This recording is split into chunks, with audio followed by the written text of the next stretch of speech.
Prime XBT is the most powerful trading platform offering immediate access to over 30 assets. Trade cryptocurrencies, forex, commodities, stock indices, and much more, all from a single Bitcoin settled account. Visit the link below and start trading on Prime XBT in minutes.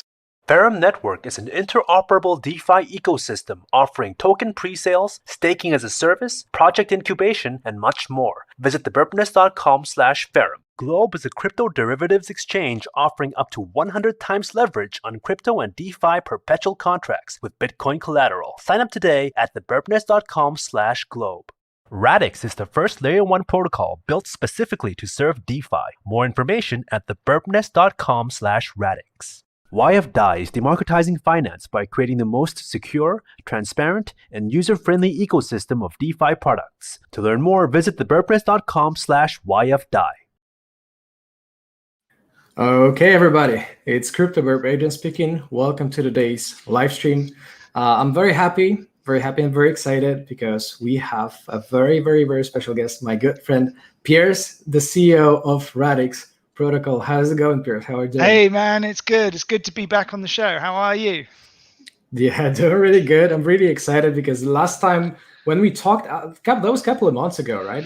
We actually briefly touched, the markets, and it was pretty much fun. And we promised to come back to each other after some time, didn't we? We had a little debate about technical analysis versus fundamentals. The Bitcoin was in a really interesting position. It's still in an interesting position, and yeah, Always. a lot has happened in the last 2 months. Holy moly!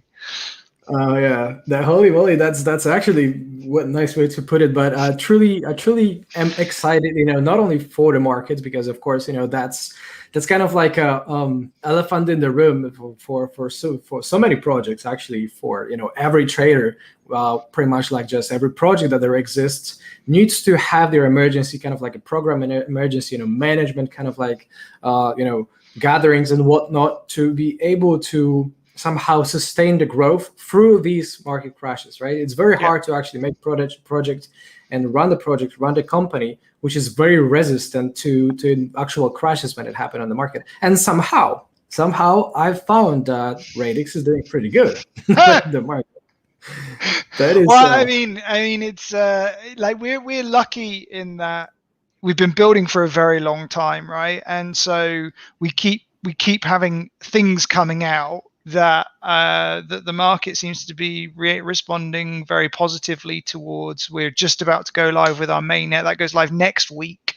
So I think they often say like an overnight success in 10 years in the making. Like, I love that expression, and I'm not saying that Radix is by far and away hasn't reached its full potential, but a lot of what you're seeing coming out now, where it seems like we're just delivering the right things at the right time, has just been a very long time of building, and we've been lucky to see through several cycles. Right, we know this game, we've seen it play out a few times, and so yeah, it's just fantastic to have a brilliant team that is there through these cycles and understands this idea of long-term strategic thinking and building for the long term.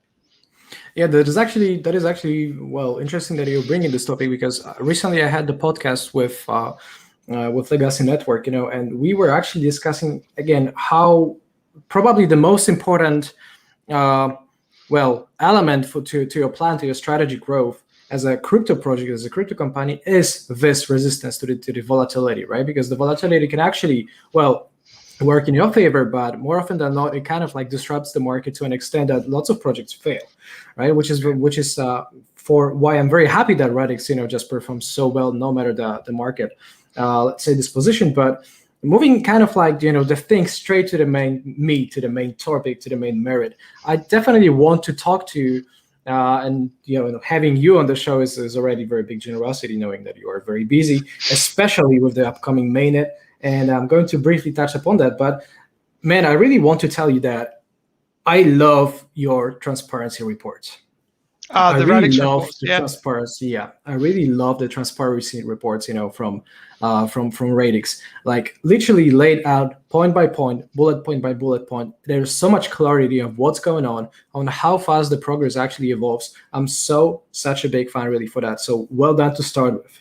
and I know it requires that goes from deep on my heart. So we didn't always do that. We didn't always do that well. Like, I have to say that was a big push from our community, where like in the early days of building Radix, a lot of it was just sort of very inward focusing. You're like, we're doing hard work, so like you guys should just trust that hard work is going on, because we promise that we are, and we believe that we are, you know, ethical, moral people who say what we mean when we say we're going to do something. And what is really easy to lose sight of is that crypto is a journey that everyone wants to be on. Like, the reason that people are here is more than just because they want to make a quick buck. I mean, there's definitely people in the market who are like that, but there's lots of people who are here because they want to be part of the thing that is emerging, this new area of technology that's immensely exciting, and is in my view and in many people's view is going to be more impactful than the internet. And this is the birth of whatever is this new age will be called. Let's call it the age of digital finance, or whatever it is that we call it, right? And that people just want to be there for the journey. And as soon as we understood that better, that was when we started to do these reports where we were just like, this is what we're doing. Like, you know, in some ways, you know, tightened the widget, or like tested the Ujima flip, or whatever it is. Doesn't say very much, but in another way, it's just showing that this is progressing. The next step is along the line, and the more you read them, the more you kind of get a feel for the pulse of the projects, and that can be really exciting as well. So thank you. Yeah, that is not. Yeah, I'm as I say, I'm very honest about not only the support, but you know, I really, you know, I'm a big fan for also for your listing on KuCoin, which is very, very fresh news. And big congratulations to you, Piers, and to the entire Radix team. That's pretty good news. Top tier exchange. Like, congratulations. Well done on that. Was it hard? It was so, again, like, huge amount of work from our community. Just a massive like shout out to everyone in the community who's been helping, like, sort of advocate on our behalf and like get the word out about Radix. And that's the reason that we get noticed, that's the reason we get picked up, and that's the reason we get listed on places like this. And, you know, fantastic validation, and yeah, really excited to see what happens next as a result of the listing. Yeah, that is very good. You know, definitely more, you know, from the straight trading point of view, investors' point of view, definitely much more liquidity coming, bigger, way bigger and broader interest from so many more eyes. That is definitely a step in the right direction. But, you know, we cannot forget that this is a very good news also because of the upcoming mainnet release, which is on June 30th, the Olympia Mainnet release. Can we spend a couple of minutes to actually discuss briefly about what to expect? What's all the, you know, fuss about it? What is it?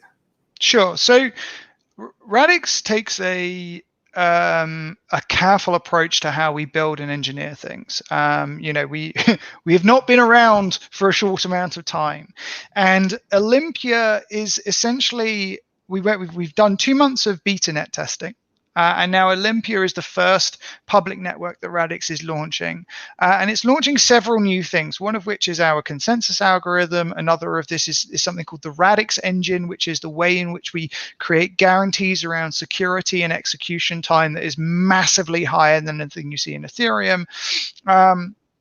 And then the third is like our staking and our security protocol. And those are the things that we're launching with Olympia. You're not going to be able to build decentralized finance on top of the Olympia mainnet. It isn't going to go 1 million transactions per second. It's going to go 50 transactions per second. And like, all of this is designed to make sure that we get everything right at each stage. Like, there's been lots of examples where if you move too quickly, you can cause people to lose money, and this is all about very like validating each step. We're doing so many new things that we want to validate each step. So the first step with Olympia is from a token holder point of view, from a node runner point of view, this is going to be your first opportunity to stake. You need a minimum of 10 XRD, 10 Radix to get started. So, you know, it's about $1 something in money in the market at the moment, and there are 300 million XRD that are emitted every single year, which people can earn. So that's like about $40 million at today's price, is about $40 million worth of RADs available for anyone who stakes, and that gets shared equally both between node runners and stakers in proportion to the amount they stake on the network. And we're also putting the fee burning live. So Fee burn on Radix, anyone who's familiar with Ethereum, EIP 1559, which I think is now live on Robson, but it's not live on the main Ethereum network. That's been a key component of Radix for a very long time as well. And that goes live on Olympia as well. So you're going to start seeing fee burning, you're going to start seeing the mainnet staking, and there's going to be an opportunity to start earning and testing out the network. Okay, so I'm having actually right in front of me, not only your report, which is always, great on your website, radixdlt.com, but I'm also kind of like just having, kind of like a wrap up, here in the written form for the Olympia, right? And here it says, I'm actually interested in that. It says that Olympia will focus on the tokens, creating the native XRD token as a part of the launch. Here is also a mention of the Cerberus consensus, right, which is going to be involved. And for the overall goal to establish our core technology and improve their stability before rolling out more complex features of Radix. So just like you're saying, the way I read it, at least the way I understand, this is a major, massive milestone, but this is nowhere near where you are supposed to be. This is nowhere near where you're striving at. That's correct. Yes. This is just the beginning. Yeah. Right? So that's right. So like, there's actually multiple parts to our strategy. So the first thing that we had to replace is the Ethereum virtual machine. The Ethereum virtual machine is used by basically everyone in the crypto space to execute smart contract code. And the Ethereum virtual machine is one of the things that slows down decentralized finance and crypto the most. So as a perfect example, if you take the Hashgraph network, that does about 10,000 transactions per second. If you put the Ethereum virtual machine on it, it does 15 transactions per second. Right? Okay. So it's like a 97% drop in performance. Why? Because the Ethereum virtual machine is so bad. Ethereum isn't being constrained by its consensus. It's being constrained by its execution environment in a lot of cases. Now, obviously, it's being constrained by consensus, but like it could do better than 15 transactions per second if it got rid of the Ethereum virtual machine. So we created the Radix engine, which is about 100x more efficient in terms of its execution versus the Ethereum virtual machine. That's also going live on Olympia. But that Radix engine then needs a language that allows you to write in. That language is Scripto, which we have spent the last year going and interviewing leading DeFi developers, leading DeFi projects, and going interviewing the DeFi community and being like, tell us how you actually build DeFi. Let's do a proper product development strategy on this. And we built Scripto based on all of the feedback we got from DeFi developers. And that goes live at the end of this year. That's when that's first available. And then that compiles down into the Ethereum virtual machine, which allows you to do smart contracts on Radix, which goes live in 2022 with Babylon. So there's 3 major releases, approximately, half a year apart each. And then the other string that's coming in, and like I'm sure we'll talk about this a bit, is like we see our job, the job of the Radix team, to do the difficult things that enable developers to move faster, right? Like our job is a platform for other people's success. We want people to choose Radix because they win most easily on Radix, because they're able to build most quickly on Radix. Now, a number of things that are coming down the road are things like regulation and compliance. Like we've had several waves of this, but now like the institutions want to actually play on top of public ledgers. And building a compliance stack is really difficult. It's really expensive. It costs like, a couple of $1 million to build a proper compliance stack. And that's what, Robinhood raised all of its money to do, and then did all of the things it shouldn't have done with it. But fundamentally, one of the things that we've built is an API-driven compliance stack that any DeFi developer can choose to use if they want to, right? So if you want to build professional DeFi on top of a permissionless architecture like Aave Pro is already looking at doing, right? Like these DeFi projects are going, wow, we would like institutional money to go into this space. Guess what? Institutions need to know that the money is KYC'd AML. That's why things like Coinbase Pro exist. That's why things like Binance Pro exists. Like that's where the DeFi market's going. So what we've also done is we built these toolkits that mean that DeFi developers not only have an easier time building decentralized finance on top of Radix, but will also have an easier time addressing a larger financial market as a result of it. Now, it's not going on Radix, you have to be compliant. It's just going, if you want to be, here's tools that mean you can move quicker, that you can shortcut the difficult things.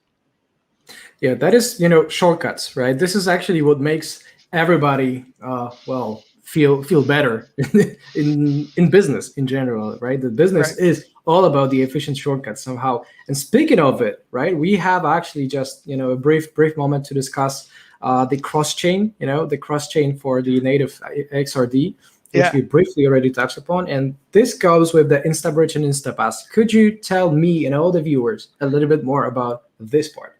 Sure. So like Radix, when Radix Mainnet goes live, it doesn't have smart contracts at Olympia, which means that we couldn't do trustless bridging between Radix network and other networks. And what we realized is that, well, if we're going to have to build trustful bridging, let's build these as modular components that we can give to other people. So Instapass is our single sign-on KYC AML compliance solution. So basically what you do is you create an Instapass account, you connect it to your Web3 wallet, and now you can log into different services that need AML KYC in the back end, but you don't need to re-enter your details. So no more re-giving of your passport, re-giving of your date of birth, like once you validated once, you can now use lots of services. Now, the first service you can use is Instabridge, and Instabridge will allow you to move EXRD across to XRD, and then it'll allow you to move XRD back to EXRD. So basically being able to move between the Ethereum ecosystem and the Radix ecosystem. But Instabridge is going to be for everything. So Bitcoin, Ethereum, Litecoin, Dogecoin, like any ERC20, any token on top of the Ethereum network, you'll just be able to move it seamlessly between. But also we're going to branch out to other networks as well. This is fundamentally going to be the way that you can instantly move between these networks in a completely seamless fashion. And then we'll be able to add in other services as well with Instapass, not just our own services, but also anyone who wants to, as we're talking about, anyone who wants to offer a compliant DeFi solution. Maybe they want to do share trading, right, on Ledger, and they want to do it in a way that isn't basically breaking every security law that is in existence. Guess what? That's what these platforms are. That's what these tools are there to help you more easily win when you actually want to work within the perimeter of the law. Yeah, that is. While I'm listening, to you talk about that, they're not only so passionate about it, but that's all that I can see already, with Follow My Spirit. But there's so much utility. It's so promising from the utility point of view. Just like this Instapass. Well, listen, I personally, from the point of view, like if I were, I'm in an organization, for the Birb Nest, right? I'm an institution to some extent, but I'm not an institution to like just like you mentioned, those big players like this Coinbase Pro or etc. But like from the institutional point of view, again, being compliant, being full and one with the law, especially if it's international, is such a big pain in the arse. That is so that is so true. And Instapass apparently kind of like I cannot emphasize how much I love this idea. This is so this is so thought through. It just makes me want to use it, despite that probably would have not so much utility at my point, just being where I am right now for the business. But it's so well thought through. Well done on that. Thank you. I mean, like the really interesting thing is that like back in 2015 when I first got into Ethereum, I would have been so anti this idea. Like I would have been like, there's no way we should be pandering to regulation. And then like slowly every single year, the number of times I've had to give my identity to exchanges and to third parties and to companies, and like it is just insane.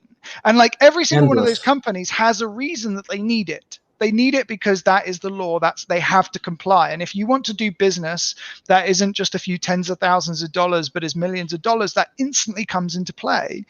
And so we were just like, this was a problem that we had. And we were like, instead of just solving for us, let's solve it for everyone who wants to build on Radix. And then everyone wins. Yeah, that is business is born where that's actually funny, because business is born where it hurts. When it hurts you as a person, when it hurts you as a user, that's how you actually can come up with some decent business ideas, right? But speaking of all the amazing milestones that have already come and that are yet to come, just again 30th of June for the Olympia Mainnet release. I want to also talk to you very briefly about GoodFi, because this is such a nice project, such a nice kind of like a branch, to discuss for the DeFi organizations altogether. That I definitely want to get you a couple of minutes, get all the viewers a couple of minutes. By the way, to all the viewers who are listening to us on YouTube, guys, make sure you stay subscribed. Make sure you put your thumbs up, leave your comments. You can use the live chat as well, so that we have spare 2-3 minutes at the very end to actually commit to perhaps answering 1 or 2 questions from you. So make sure you stay subscribed, leave a comment, okay, so that we can know in what directions we are supposed to push. Either the Radix or the Birb Nest. We are here to actually get hear the voice of the crowds, hear the voice of the people. And speaking of GoodFi, as back to the merit, as it says actually on the Twitter, let me actually just very quickly bring the screen. Not-for-profit organization with the mission of getting 100 million people to put at least $1 into DeFi by 2025. How much I love this concept is beyond my words even. But could you tell me a little bit more about what recently has been going on within the GoodFi scene? Sure. So we realized that we were in the early days of the internet, the equivalent of the early days of the internet. And in the early days of the internet, you didn't care how much bandwidth everyone was using. You didn't care how much time they were using. What you cared about was that they were connected to the internet. And to get connected to the internet requires 3 things. And these things were difficult, right? You first had to convince someone to buy a computer. Most people didn't have a computer. So go out and spend £2,000 on a computer. And people would be like, yeah, but what can I do on the internet? And the answer was not that much, but it's exciting. You should get involved, right? And then the second thing that you had to convince people to do was connect their house to the internet. Involved getting an engineer out, which you had to pay $200-300 for. And then you also had to sacrifice your phone, for those who remember what dial-up internet was like. You couldn't use your phone and the internet at the same time, right? And then you had to convince them to use a browser.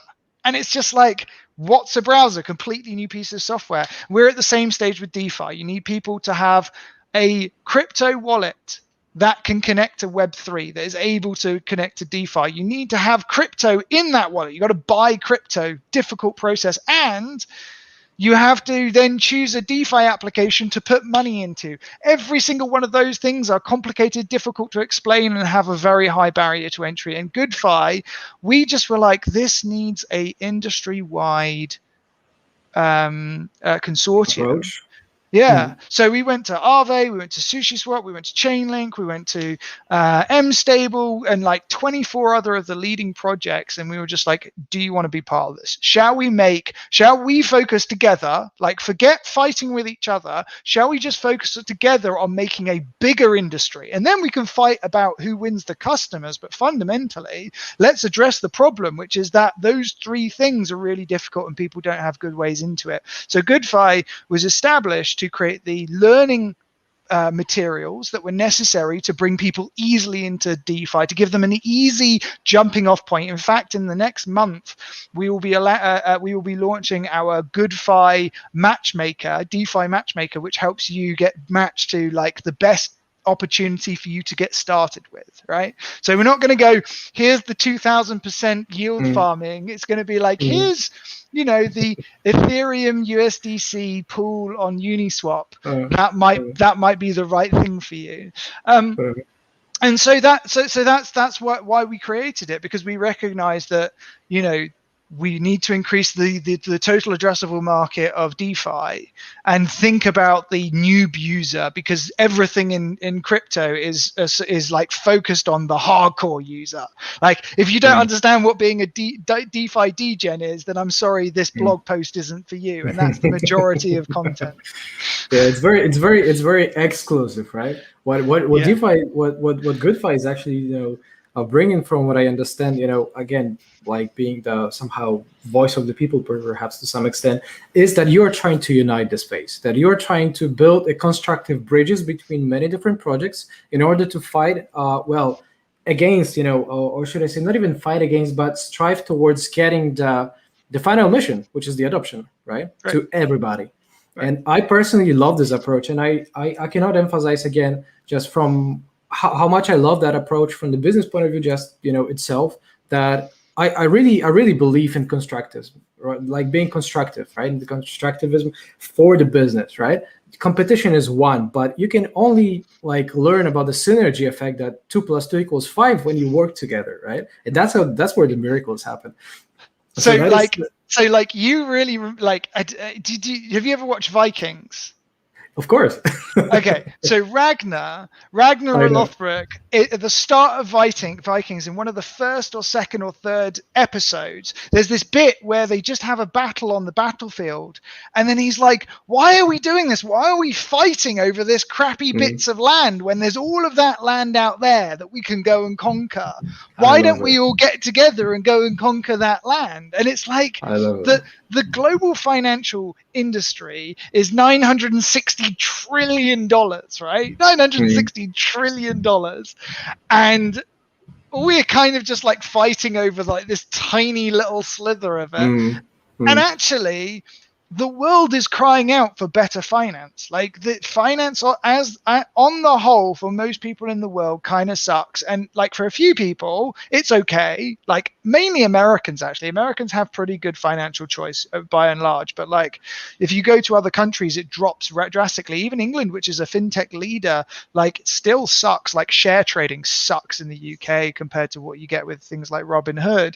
And banking's starting to get there, but I see this as the same as the dawn of the internet, when the main way you got your information was newspapers, and if there was 5 national newspapers, then you had Grace Choice, and that's what it is at the moment. There's 5 national banks and 3 national brokers for share trading. Wow, isn't that a lot of competition? And that's what DeFi just completely breaks apart, is this idea of it is an open platform for global competition for capital.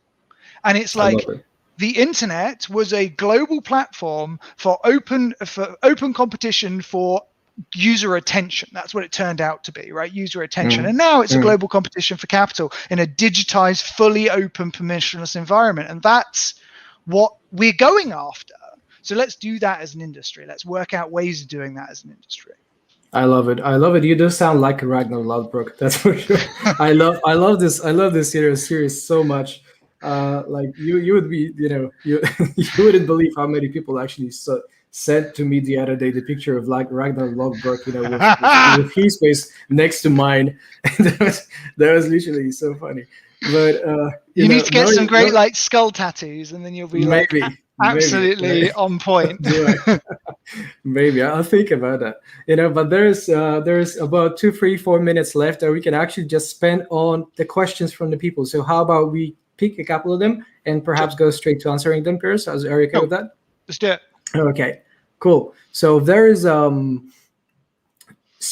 question from Ben Ilif, I believe, and if I understood right, it sounds like Instabridge will support cross-chain swaps from multiple chains like BTC, LTC, etc. Who will be the counterparty for these swaps? That's a great question. The Instabridge itself, you can think of as a wrapping service. So it's a bit like WBTC, where it will essentially be wrapping and unwrapping. It's not swapping.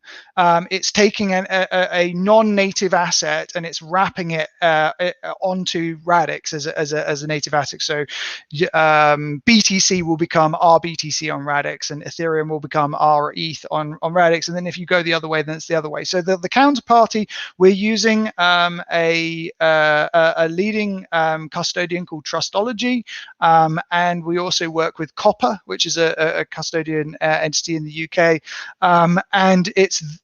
you can think of it as, again, like RenBTC, WBTC uses BitGo as their custodian, and it's a similar relationship. We have a custody, crypto custody, where the tokens go into and they get held, and then when you want to go the other way, then you can go the other way.